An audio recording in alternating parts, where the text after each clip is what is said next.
भी आपका बड़ा टफ मुकाबला हुआ, जो वोट थे वो बराबर हो गए। आपकी क्या कैफियत थी जब वोट भी बराबर हो गए और टास्क के ऊपर जीत हार का फैसला होना था? क्योंकि पहले कह दिया था आपकी क़यादत दोस्तों को कि इंशाल्लाह अगर टास्क पर कोई बात हुई तो मैं इलेक्शन जीतूंगा। गद्दारी की थी दूसरे लफ्ज़ में अपने वोटरों के साथ। आपके हवाले से सोशल मीडिया के ऊपर ये खबरें गर्दिश कर रही हैं, आपके हवाले से ये कहा जा रहा है कि आप कब्ज़ा माफिया हैं। 1 महीना पहले उन्होंने क्रेटोट मेन रोड पर खालसे पर मकान बनाया है, खुद खालसे पर बनाया है और केस अदालत में उनका बेदखली का चल रहा है। वो मुझ पर इल्ज़ाम लगा रहे हैं कि इनके मकान में इस्तेमाल करेंगे। ऐसा है, उसके ऊपर दफ़ा 144 नाफिज है, उसके ऊपर कोई तामील नहीं कर सकता। आपके हवाले से कहा जा रहा है कि आपने लोगों का रास्ता बंद किया हुआ है। मौजूदा सूरत हाल है, आपकी वाबस्तगी क्या तहरीक इंसाफ के साथ ही है या आपने कोई आवाम का रुख तब्दील कर लिया है? उन्होंने पीटीआई छोड़कर किसी और जमात में गए तो फिर हमारे रास्ते जुदा है। कुछ रुकावटें लोग पैदा करते हैं जो फेक आईडी बनाकर फेसबुक पर लगाते हैं।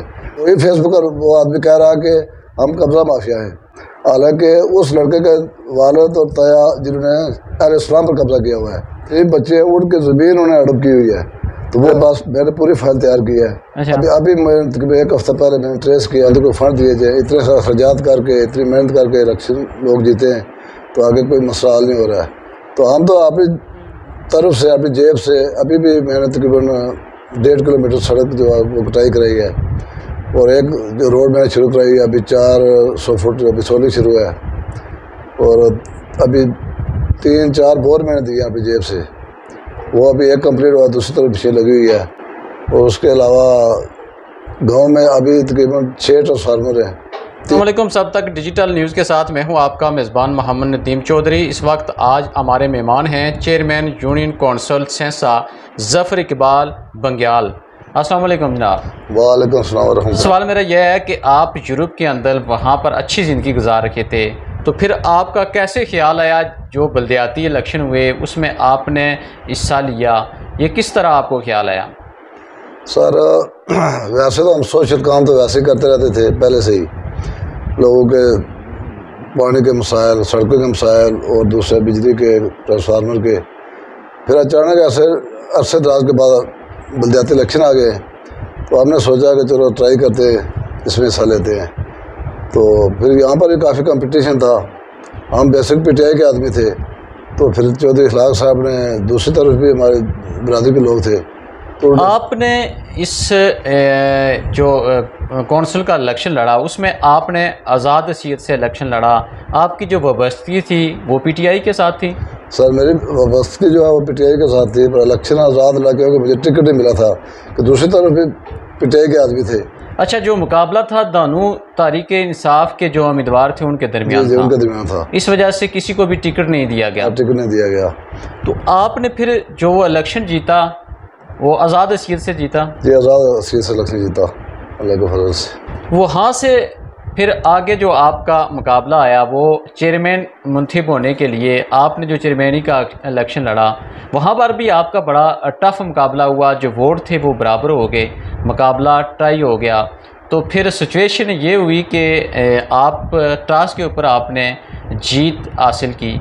उस वक्त आपकी क्या कैफियत थी जब वोट भी बराबर हो गए और टास्क के ऊपर जीत हार का फैसला होना था? क्योंकि जो मद्दे मुकाबल थे उसके वोट भी उतने ही थे, तो अगर आपके मुकाबले में जो टास्क था वो जीत जाते तो फिर उस वक्त सिचुएशन कुछ और होती थी। क्या कैफियत थी उस वक्त? बेसिक 7 आदमी थे दूसरी तरफ, वो पीडीएम एक हो गई थी, नून लीग, पीपी, और तो हमारे यहाँ 5 आदमी बच गए।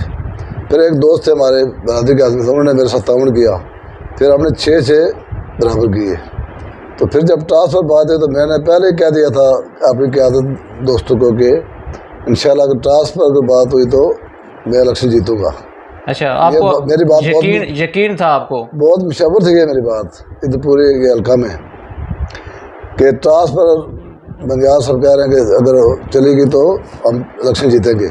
अच्छा, ये बातें पहले चल रही थी कि अगर टास्क पर बात होगी या तो आप इलेक्शन में ही जीतूंगा? मैं जीतूंगा इंशाल्लाह। क्या वो कोई सिक्का या कोई चीज़ वो आप की खास थी या कोई उम्मीद थी या अल्लाह ताला से जो उम्मीद थी कि मैं वाकई जीतूंगा? जो मेरे मुकाबले आदमी खड़ा था उसने पीटीआई से वोट लेकर इलेक्शन लड़ा था और इलेक्शन जीतने के बाद वो PDM में चला गया था। अच्छा, उसने गद्दारी की थी दूसरे लफ्ज़ में अपने वोटरों के साथ।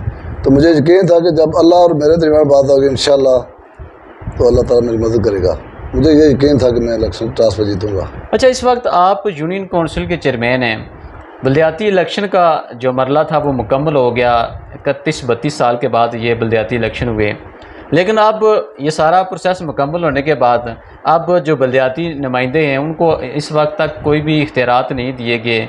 आप मुंतखब हो चुके हैं, लोगों ने आपको वोट दिए हैं। अब लोग आपके पास आते भी होंगे, उनके बेशुमार मसाइल हैं, उनकी परेशानियां हैं। अभी तक आपने उन लोगों के लिए क्या किया है? क्योंकि हुकूमत की जानब से तो अभी तक कोई इस तरह के जो इख्तियारात हैं वो नहीं दिए गए, कोई फ़ंड नहीं दिए गए। तो किस तरह आप आगे चलेंगे?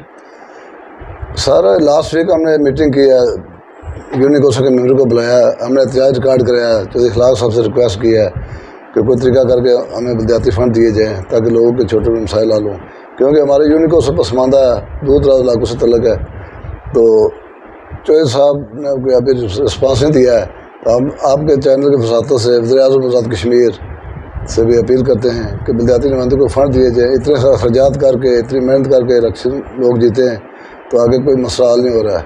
तो हम तो अपनी तरफ से, अपनी जेब से अभी भी मैंने तकरीबन 1.5 किलोमीटर सड़क जो है वो कटाई कराई है और एक जो रोड मैंने शुरू कराई है अभी 400 फुट अभी सोलिंग शुरू है और अभी 3-4 बोर मैंने दिए अपनी जेब से, वो अभी एक कंप्लीट हुआ, दूसरी तरफ पीछे लगी हुई है।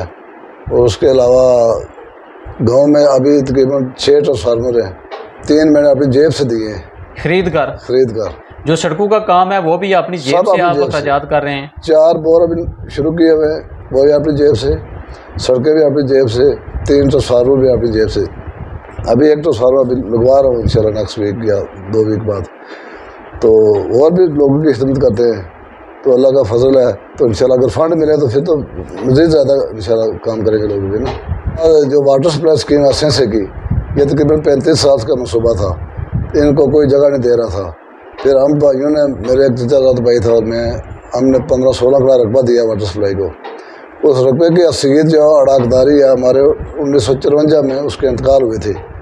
तकरीबन 70 साल का हमारा कब्ज़ा है, तो कब्ज़ा काश गदावरी है उधर, तो वो हमने दिया। वहाँ पर हमारे 3-4 मकान भी बने हुए।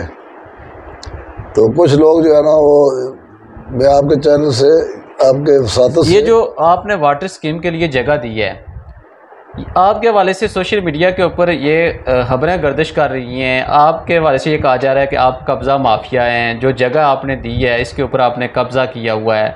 इसमें किस हद तक हकीकत है और जो जगह है उसकी क्या असलियत है? जगह जो है वो खालसा सरकार भी है और हमारी अड़ाकदारी भी है। मतलब है कि हमने वो लीज पर समझ ली हुई थी हमारे दादा तकरीबन 70 साल पहले की। उसमें हमारे 4-5 मकान बने हुए हैं। तो अभी जो हमारे मुखालफिन हैं वो प्रोपेगेंडा कर रहे हैं जी कि वो जगह खालसा है जी, वो सरकारी है जी, इनके मकान मुस्मार करा देंगे। वो इश्यू भी कौन करा, हमारे एक क्या नाम है वकील साहब है पुलवान बशीर साहब और उनके एक साथी हैं, उनका नाम मुझे अभी ज़हन में नहीं आ रहा है, आगे चल बताऊँ। वो इशू बना रहे हैं कि मकान मुस्मार करेंगे, ये करेंगे। हालांकि 16 करोड़ रकबा हमने वाटर सप्लाई को अतकिया किया है। अच्छा, समझिए। अभी आप देखेंगे उलाड़ में ये करोड़ डैम है, इसमें लोगों ने खालसे के भी पैसे लिए हैं, सब कुछ लिया, हमने फीस भी लाई है, रकबा दिया है। आपके कब्ज़े में है और पूरे जितने भी आप उससे 70 साल से वो आप उसके ऊपर काबूज़ हैं और आपके पास उसके जो जितने भी जो कागजात वगैरह हैं वो आपके पास मौजूद हैं? हमारे पास मौजूद हैं। वो मुझे नाम याद है कि माजिद रज़ाक साहब हैं वकील, जो 1 महीना पहले उन्होंने क्रेटोट मेन रोड पर खालसे पर मकान बनाया है, खुद खालसा बनाया और केस अदालत में उनका बेदखली का चल रहा है। वो मुझ पर इल्ज़ाम लगा रहे हैं कि इनके मकान मुस्मार करेंगे, हालांकि हमारा 70 साल का हमारे पास रिकॉर्ड मौजूद है। हमारे जो मकान उसके ऊपर बने हुए हैं वो कितना अर्सा पहले के बने हुए हैं? मकान जो बने हुए तकरीबन 25 साल पहले के मकान बने हुए, 3-4 मकान। तो 1-2 मकान जो है वो 1 साल पहले बने हैं उधर। वो वज़ीर माल जो थे जिन्होंने हमारी वाटर सप्लाई का काम शुरू कराया, चौधरी इखलाक साहब, तो उनने कहा था कि आप इधर बना लें, क्योंकि हमने 15-16 करोड़ रकबा दिया तो 2 मकान तो हमारा उधर पुराना राइट था। पहले 4-5 हमारे मकान पहले थे पहले से बने हुए थे। अभी इस वक्त तो जो खालसा है उसके ऊपर दफ़ा 144 नाफिज है, उसके ऊपर कोई तामीर नहीं कर सकता। ये आपके जो मकान बने हुए हैं ये आप कह रहे हैं कि सालों पहले बने हुए हैं। और दूसरा ये भी आपके हवाले से कहा जा रहा है कि चेयरमैन साहब ने किसी जगह पर लोगों का रास्ता बंद किया हुआ है। ये इस बात पे क्या हकीकत है? आपके हवाले से कहा जा रहा है कि आपने लोगों का रास्ता बंद किया हुआ है। ये मैंने तकरीबन क्लियर कर दिया है। एक भट्ट बरादरी का आदमी था अकबर हुसैन नाम का, उसने किसी के साथ कोई झूठी शहादत दी थी।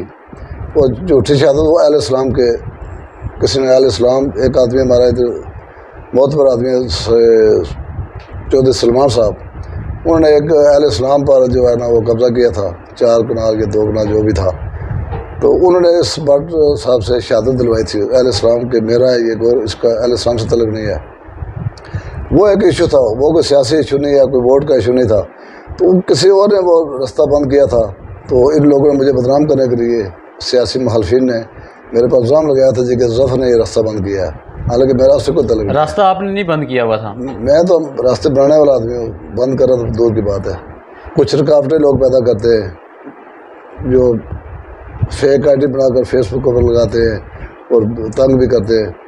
तो इंशाल्लाह कोशिश करेंगे कि अपनी जेब से ही अगर ना कुछ मिला तो एहतजाज करते रहेंगे हम इंशाल्लाह। तो मिल गया तो फिर तो लोगों के उससे मसाइल हल करेंगे, अगर नहीं मिला तो फिर आस्ता आस्ता हम जो ना हमने वादे किए हुए लोगों से जो मजबूर थे। अभी मैंने 4 बोर दिए लोगों को, मुस्तहिक लोग थे, वो गरीब लोग थे। सड़कें जो पसमानदा इलाका था पीछे 1.5 किलोमीटर, वो भी मैंने कर दिया इंशाल्लाह। फिर आस्ता आस्ता अपनी जेब से करना पड़ेगा। फेसबुक का मैं आपको बता रहा था, आईडी उसने बनाई है खान सतोजोई, एक उसने बनाई है अरबाब लतीफ़, अभी उसने एक नई बनाई है सनम राजपूत। तो वो बहुत प्रोपेगेंडा कर रहे हैं। तो उनके मैं आपके चैनल के वसात से उनके वालिदैन को रिक्वेस्ट करूँगा कि अपने बच्चों पर कंट्रोल करें। ये जो आए दिन मतलब फेसबुक पर लोगों के खिलाफ बातें करना, किसी को बेइज्जत करना, आईडियों बनाकर वो आपको टारगेट कर रहे हैं। तो क्या आपने उन फेक आईडियों के मतलब कोई थाना में कोई एप्लीकेशन दी है? मेरे पास मैंने पूरी फाइल तैयार की है। अच्छा। अभी मैं 1 हफ्ता पहले मैंने ट्रेस किया कि पूछ लेंगे जब वो टाइम आया। तो आखिर में देखने वालों को ट्रेस कर लिया मैंने। आपने देखने वालों को अपनी यूनियन काउंसिल के लोगों के लिए क्या पैगाम देंगे? क्योंकि इस यूनियन काउंसिल के अंदर लोगों के बेशुमार मसाइल हैं, लोगों की आपके साथ तवक्कात हैं, उन्होंने आपको वोट दिए हैं अपने मसाइल हल करने के लिए। और बिलखुसूस इस वक्त जो बल्दियाती नुमाइंदे हैं उनको उस तरह के इख्तियारात नहीं दिए जा रहे, कोई फंड नहीं दिए जा रहे। तो आप लोगों को किस तरह फेस करेंगे? पहले तो मैं सब अपने वार्ड के लोगों का, यूनियन काउंसिल के जो जितने मेंबर हैं उनका शुक्रिया अदा करता हूँ कि उन्होंने मुझे चेयरमैन मनसिब कराया है। तो अगर फ़ंड मिले तो सब लोगों को पता है कि इंशाल्लाह के फजल से लोगों के काम करूँगा। अगर ना फ़ंड मिले तो 3-4 साल जो हमारे पास है, जो मेरे पास हुआ, ये लोगों की खिदमत करूँगा इंशाल्लाह। ये मेरा एक इरादा भी है और ईमान भी है। अच्छा, ये बताएं कि आपकी वाबस्तगी तहरीक इंसाफ के साथ थी, आप चौधरी खलाक साहब के साथ थे। अभी जो मौजूदा सूरत हाल है, आपकी वाबस्तगी क्या तहरीक इंसाफ के साथ ही है या आपने कोई आवाम का रुख तब्दील कर लिया है? सर 2016 से मैं तहरीक इंसाफ में मैंने शमूलियत इख्तियार की थी। 21 में भी तहरीक इंसाफ का था, 16 में भी, अभी भी तहरीक इंसाफ। जनरल इलेक्शन भी मैंने आज़ाद असी से लड़ा है, चेयरमैन का इलेक्शन भी आज़ाद असी से लड़ा है। अलबत्ता PTI की सपोर्ट हासिल थी मुझे चेयरमैन में, जनरल इलेक्शन में नहीं। तो अभी भी मैं PTI का हूँ। चौधरी साहब अगर PTI छोड़कर भी चले जाते हैं, मैं इंशाल्लाह PTI में रहूँगा और हमारा जीना मरना PTI के साथ है। अभी तो इस वक्त तहरीक इंसाफ के जो जितने भी, अगर ज़िला कोटली की बात की जाए तो जितने भी हमारे तहरीक इंसाफ की हुकूमत में जब थी तो उस वक्त वज़ीर थे, उन्होंने भी उससे अलाइदगी इख्तियार कर ली है, दोबारा वो वजारत उन्होंने ले ली है। अभी उस तरह का तहरीक इंसाफ का कोई नाम नहीं ले रहा, लेकिन आप अभी भी कह रहे हैं कि आप उसी के साथ हैं। मेरा तल्लुक़ चौधरी खलाक साहब से अभी भी है, रहेगा भी इंशाल्लाह। अगर उन्होंने PTI छोड़कर किसी और जमात में गए तो फिर हमारे रास्ते जुदा है। जी बिल्कुल, आप chairman union council Saharsa Zafar Iqbal Bangyal की गुफ्तगू सुन रहे थे कि वो बल्दियाती इलेक्शन के बाद वो यूनियन कौंसिल सहरसा के चेयरमैन मुंतखब हुए हैं और उन्होंने किस तरह रोशनी डाली है कि अभी तक जो बल्दियाती फ़ंड्स हैं, जो इख्तियारात हैं, वो नहीं दिए गए। उसके बावजूद जो लोगों के मसाइल हैं वो हल करने के लिए अपनी जेब से वो अखराजात कर रखे हैं और दूसरी जानब जो उनके हवाले से फ़ेक आईडी बनाकर उनको टारगेट किया जा रहा है, उन्होंने इस हवाले से भी बड़ा वाज़िया पैगाम दिया है कि उन लोगों के हवाले से कि कौन लोग हैं वो और किस तरह वो टारगेट कर रखे हैं। और इनका यही कहना है कि अपनी यूनियन कौंसिल के लोगों का मैं शुक्रिया अदा करता हूं कि जिस तरह उन्होंने मुझे वोट दिए और मुझ पर एतमाद किया और मुझे कामयाब किया। अगर हुकूमत की जानब से हमारा यही मुतालबा है कि हमें जो इख्तियारात हैं वो दिए जाएँ, फ़ंड हैं जो वो मुहैया किए जाएँ ताकि लोगों के मसाइल हल कर सकूँ। अगर ना भी दिए गए तो फिर भी जो अपनी यूनियन कौंसिल के लोगों के जो मसाइल हैं, जो परेशानियाँ हैं, उनको हल करने के लिए अपने जो इख्तियारात हैं, अपने पास जो वसाइल हैं, अपनी हैसियत के मुताबिक उनके मुताबिक लोगों के मसाइल हल करने की कोशिश करूँगा। देखते रहिए सब तक डिजिटल न्यूज़। इसी के साथ इजाज़त दीजिए। अल्लाह नेगहबान।